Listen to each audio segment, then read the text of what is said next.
오늘 저희들에게 주시는 하나님의 말씀은 마태복음 20장입니다.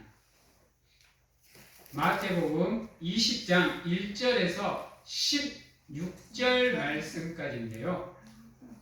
오늘 저희들이 볼 말씀은 1절부터 16절까지 다 보지 않고 8절부터 16절까지만 저희들이 오늘 보도록 하겠습니다. 마태복음 20장 8절에서 16절 말씀까지 오늘 저희들이 보도록 하겠습니다. 제가 봉독해 드리도록 하겠습니다. 저물매 포도원 주인이 청지기에게 이르되 품꾼들을 불러 나중 온 자로부터 시작하여 먼저 온 자까지 삭을 주라 하니 제11시에 온 자들이 와서 한 데나리오씩을 받거늘 먼저 온 자들이 와서 더 받을 줄 알았더니 그들도 한 데나리오씩 받는지라. 받은 후 집 주인을 원망하며 이르되 나중 온 이 사람들은 1시간밖에 일하지 아니하였거늘 그들을 종일 수고하며 더위를 견딘 우리와 같게 하였나이다. 주인이 그 중에 한 사람에게 대답하여 이르되 친구여 내가 네게 잘못한 것이 없노라. 내가 나와 한 데나리온의 약속을 하지 아니하였느냐. 내 것이나 가지고 가라. 나중 온 이 사람에게 너와 같이 주는 것이 내 뜻이니라. 내 것을 가지고 내 뜻대로 할 것이 아니냐. 내가 선함으로 내가 악하게 보느냐. 이와 같이 나중 된 자로서 먼저 되고 먼저 된 자로서 나중 되리라. 아멘.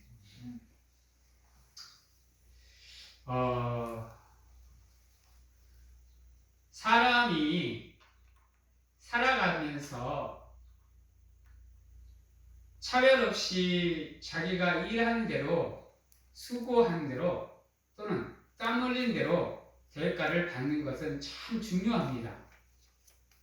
그래서 성공을 위해서 달리는 사람들은 누구보다도 더 열심히, 더 열정을 가지고 헌신합니다.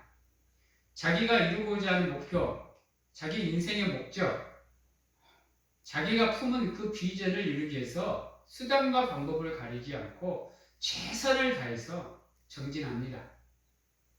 그럼에도 불구하고 그 뜻을 이루어내는 사람들은 그렇게 많지 않습니다. 왜냐하면요, 물론 수단과 방법을 가리지 않고 뜻을 이루어 나가는 것 또한 어떻게 보면 중요합니다.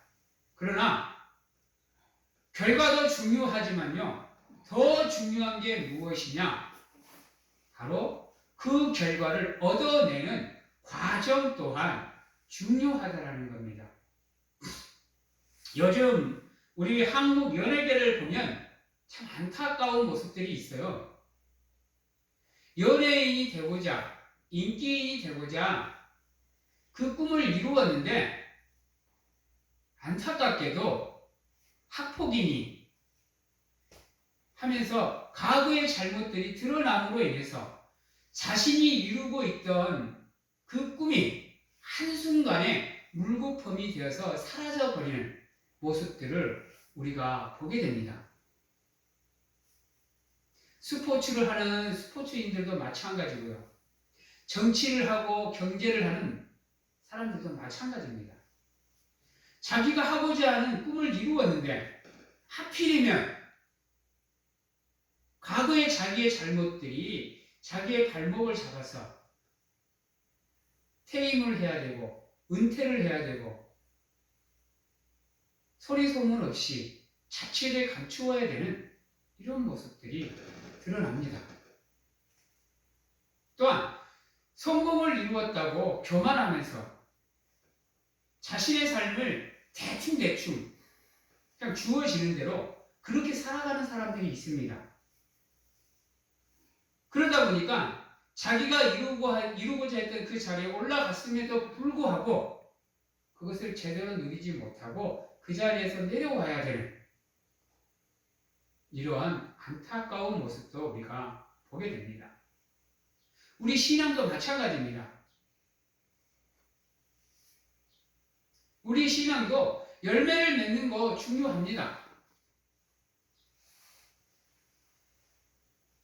결과를 선하게 맺으려고 하는 것도 중요합니다. 그러나 문제는 무엇이냐?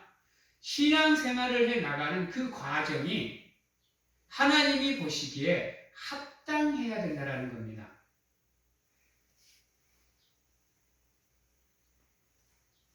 그렇지 않으면 죽었다 깨나도 우리는 하나님이 인정하는 믿음을 가질 수가 없게 됩니다.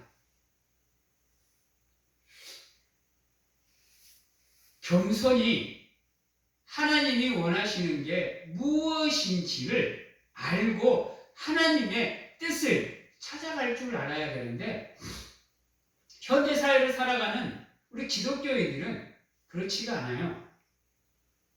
그 과정은 무시해버립니다. 그리고 그 과정 속에 하나님은 어디 간지도 모르고 그저 자기만 드러내기 위해서 자기의 공로만 인정받기 위해서 힘쓰고 애쓴다는 거예요. 그래서 그것을 인정 안 해주면 어떻게 되는 거예요? 삐치는 거예요. 화가 나는 겁니다. 짜증이 나는 거예요. 그러다 보니까 남을 원망하게 되고 미워하게 되고 심지어는 하나님을 원망하는 모습들이 나와요. 그러다 보면 자신도 모르게 안타깝게도 믿음의 길에서 벗어나는 이러한 모습들이 나오게 됩니다.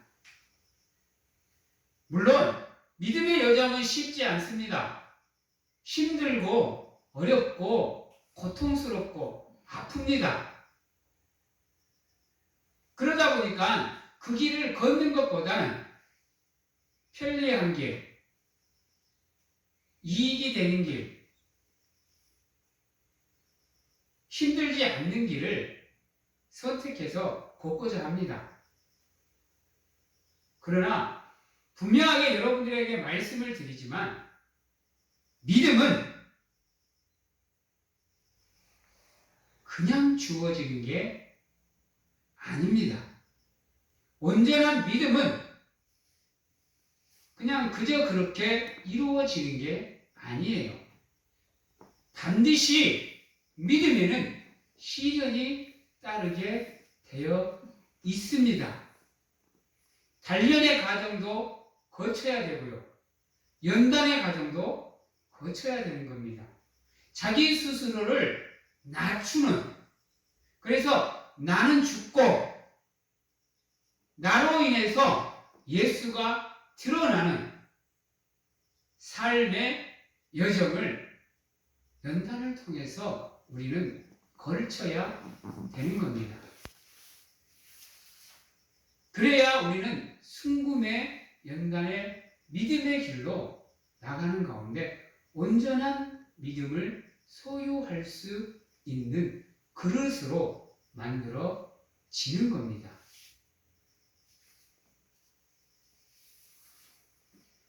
내가 언제 믿음 생활을 했느냐, 1년 했느냐, 2년 했느냐, 10년 했느냐, 30년 했느냐, 50년 했느냐. 하나님 앞에서는 아무런 조건이 되지가 않습니다. 여러분, 신앙의 연륜이 깊다고 해서 온전한 믿음을 가지고 있지 않습니다. 신앙의 연륜이 짧다고 해서 흐지부지한 신앙을 갖고 있는 경우도 그건 아무도 장담을 할 수 없습니다. 어쩔 때는요, 신앙생활 한 1, 2개월 하신 분들이 신앙생활 30년, 40년 하신 보다 더 나은 믿음의 길을 걷는 경우가 있습니다.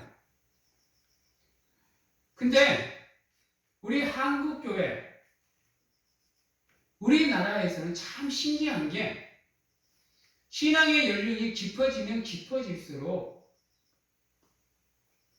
고개를 숙일 줄 알아야 되는데 그렇지 못한다는 거예요. 직분이 높아지면 높아질수록 오히려 더 자신의 위치를 낮추고 또 낮추어서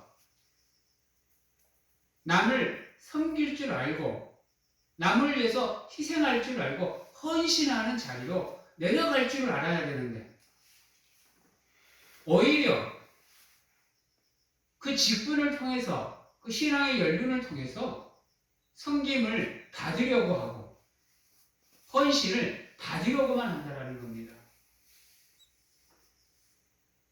만약에 신앙생활이 그런 거라고 했다고 한다면 예수님이 굳이 십자가를 질 필요는 없다라는 겁니다. 여러분, 왜 예수님이 이 땅에 오셔서 고통을 당하고 고난을 당하고 십자가를 지고 죽을 수밖에 없었는지를 우리는 깊이 생각을 해보셔야 됩니다.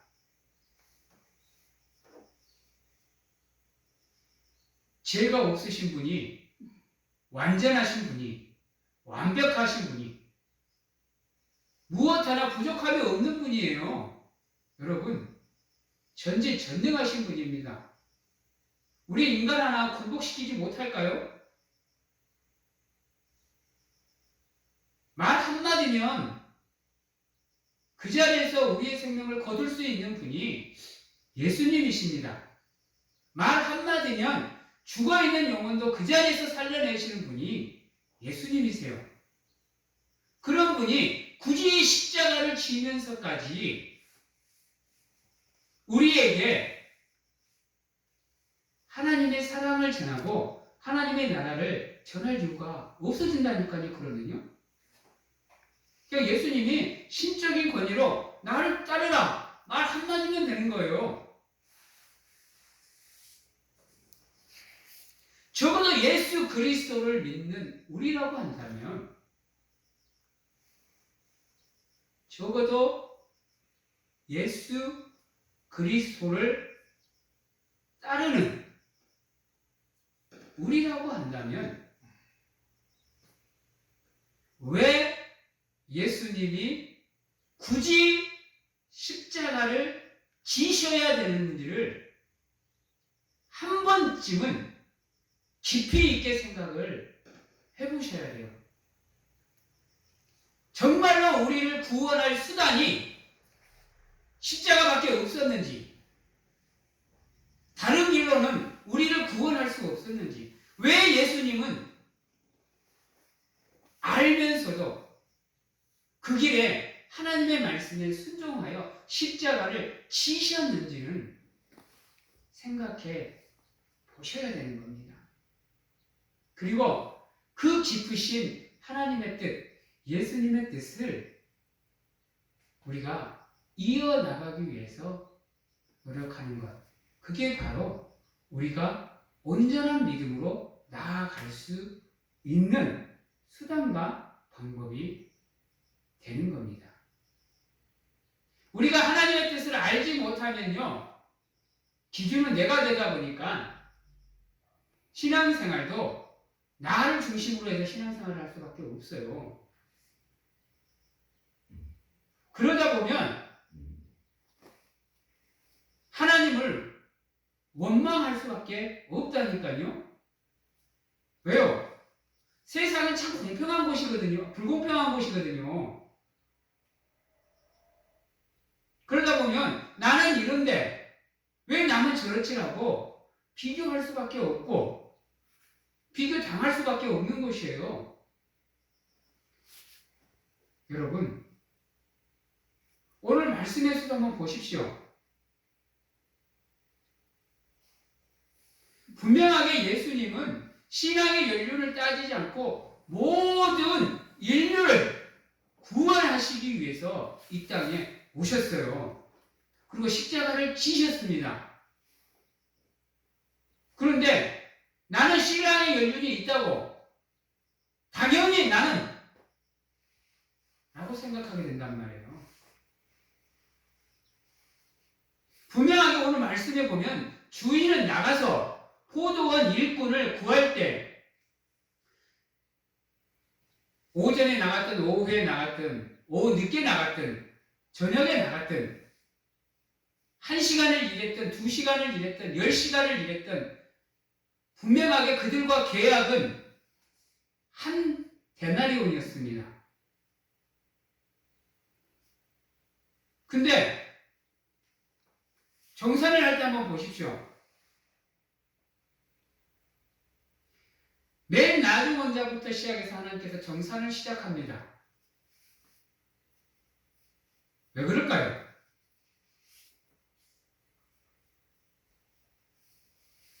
맨 나중 오는 자에게 한 데나리온을 줬어요. 그 사람은 1시간밖에 일을 안 했어요. 그러면 다른 사람들은 뭐라고 생각할까요? 아, 저 사람은 1시간 일해서 한 데나리온을 받았으니까 2시간을 일했으니까 나는 2데나리온을 받을 거다. 나는 10시간을 일했으니까 10데나리온을 받을 거다라고 생각을 하지 않겠어요? 자기가 수고한 게 있으니까. 근데 아이러니하게도 주인은 1시간을 일했던 2시간을 일했던 10시간을 일했던 똑같이 한 데나리온을 주는 거예요.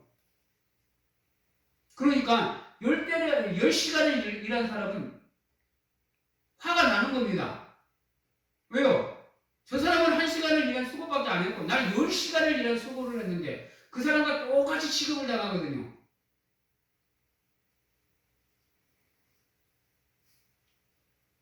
근데 주인이 하는 얘기가 더 가관이에요. 왜 네가 나한테 따지느냐? 내 것을 가지고 내 마음대로 하는데 네가 왜 따지느냐? 네가 분명히 나하고 계약하기를 한 데나리온 받기로 했지 않느냐? 라고 주인이 얘기를 하는 거예요. 여러분 이상한 것 같으면 어떨 것 같아요? 회사에서 갑자기 특근을 불렀어요. 주일날 쉬고 싶은데 사장님이 나오래. 그래서 아침 일찍 나가서 일을 하고 있는데 일손이 부족해. 그래서 사장님께서 오후 늦게 또 몇 사람을 불렀어요. 그래서 일 같이 했어. 그리고 나서 이제 특근 수당을 줘야 될 거 아니에요.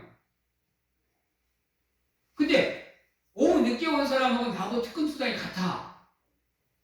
그럼 여러분들 뭐라 할 것 같아요? 속된 말로 너가 돼서 반대가리, 원대가리를 얘기할 때가 있지 않습니까? 오후 늦게 온 사람은 반대가리를 받아야 되고 속된 말로 나는 원대가리를 받아야 되는데 똑같이 주는 거예요. 그럼 여러분들 뭐라 할 것 같아요? 거짓말 안 되고 당장에 사장님 멱살 잡은 사람이 한두 사람이 아닐걸요? 불공평하다고? 막 따질걸요? 그런데 거기다 내놓고 사장님이 야, 내 것 갖고 내 맘대로 하는데 니 왜 그러냐? 라고 얘기하면 아마 거짓말 안 타고 이 뚜껑 열려서 여기서 김이 막 스팀이 엄청 올라올 사람이 한두 사람이 아닐 거예요. 세상은 그럴 수 있습니다. 세상은 그럴 수 있어요. 그러나 믿음의 영역에서는 그게 통하지 않습니다. 왜요? 하나님은 다른 것을 보지 않아요. 우리의 외적인 것을 보지 않습니다. 누가 많은 시간을 헌신했느냐 이게 아니에요. 그 시간을 헌신을 하더라도 얼마만큼 집중해서 수고하고 헌신을 했느냐, 얼마만큼 믿음으로 하나님께 수고하고 헌신했느냐가 결정을 하는 겁니다. 가인과 아벨의 예배도 마찬가지인 겁니다. 똑같이 예배를 드렸는데 왜 하나님은 가인의 예배를 받지 않고 아벨 예배만 받습니까? 불공평하지 않습니까? 똑같은 시간을 똑같이 예배했는데요. 우리가 생각해 봐야 되는 게 무엇이냐면요. 믿음의 연륜은 하나님 앞에서 아무런 필요가 없다라는 겁니다. 그 한 시간 한 시간을 얼마만큼 내가 집중해서 하나님께 드리고 있느냐. 그리고 하나님 앞에서는 만인이 평등합니다. 평등해요. 나이가 많고 적고가 하나님 앞에는 필요가 없습니다. 구원의 조건에는 부자와 가난한 사람이라는 게 없어요. 그저 믿음인 겁니다. 1시간이든 2시간이든 10시간이든 사랑하는 성도 여러분, 우리가 하나님 앞에 나올 때 조건 가지고 나오지 마십시오. 하나님 안에서 성도들과 교제할 때도 조건 가지고 교제하지 마십시오. 천국은 오직 믿음으로 가는 겁니다. 그 외에 그 어떤 것으로도 천국에 갈 수 없습니다. 그러므로 나 스스로가 하나님 앞에서 부끄럽지 않는 삶을 살기 위해서 노력하시고 조금이라도 더 내 믿음을 온전한 믿음으로 만들기 위해서 노력하십시오. 믿음의 여정은 그거면 됩니다. 그러기 위해서 최선을 다해서 시간 하나님을 예배하시고 하나님께 감사하시고 하나님께 기도하시고 하나님께 찬양하십시오. 사람 보지 마십시오. 옆에 보지 마시고 세상 보지 마시고 오직 내가 하나님께 무엇을 해 드려야 되는지만을 생각하시고 믿음의 여정을 시작하십시오. 반드시 하나님께서 하나님을 위해서 드린 나의 수고와 헌신을 절대로 헛되이 만들지 않을 것입니다. 그거에 대한 보응은 반드시 하나님께서 해주십니다. 바로 우리 사랑하는 성도님들은 늘 하나님 앞에서 부끄럽지 않는 삶을 사시고 여러분들의 믿음을 조금씩 완성해 나가시는 가운데 하나님이 기뻐하시는 삶으로 나가실 수 있는 우리 사랑하는 성도님들이 다 되시기를 바랍니다. 마지막으로 우리가 봐야 될 게 16절입니다.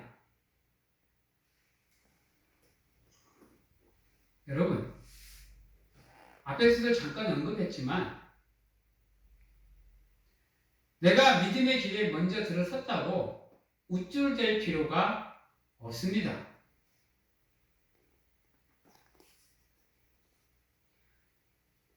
다른 사람이 나보다 믿음의 연륜이 조금 작다고 무시할 필요도 없어요. 그저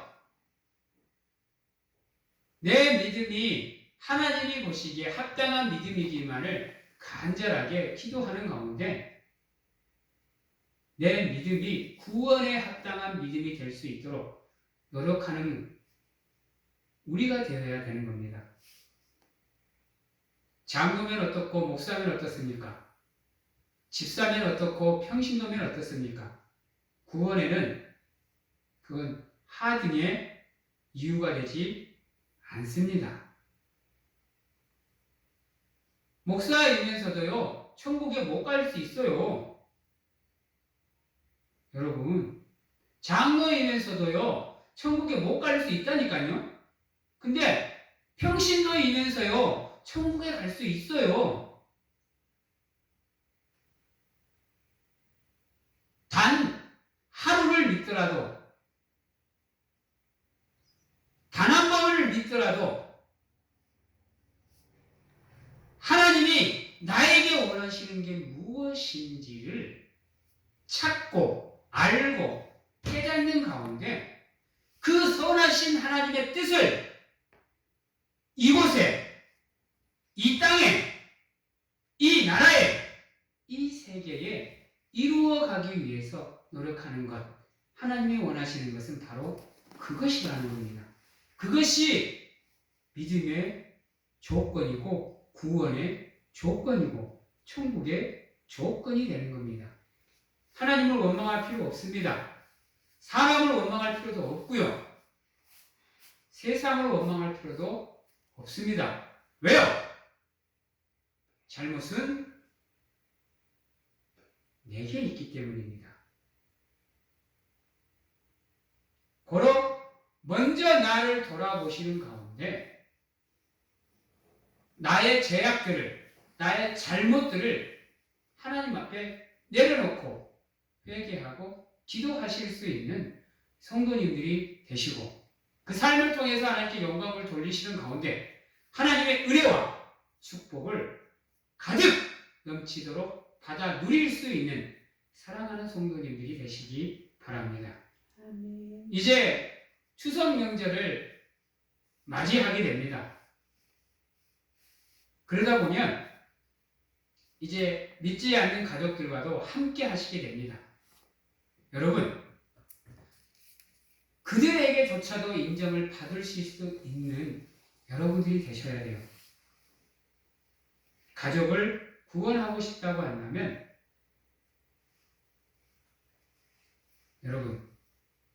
여러분이 먼저 변화되는 가운데 그들 앞에 보여주시면 됩니다. 왜 가족들이 구원을 받는 것을 꺼리느냐? 예수님을 믿고 하나님을 믿는 내가 온전한 모습을 보이지 못하는데요. 이번 추석이 우리 사랑하는 성도님들의 가정에 믿음으로 복음의 역사가 함께 할 수 있는 귀한 시간이 되시기를 바라고요.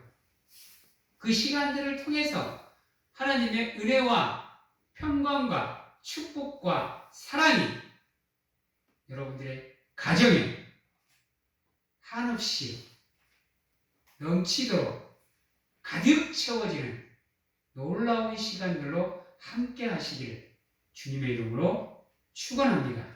아멘. 기도하겠습니다.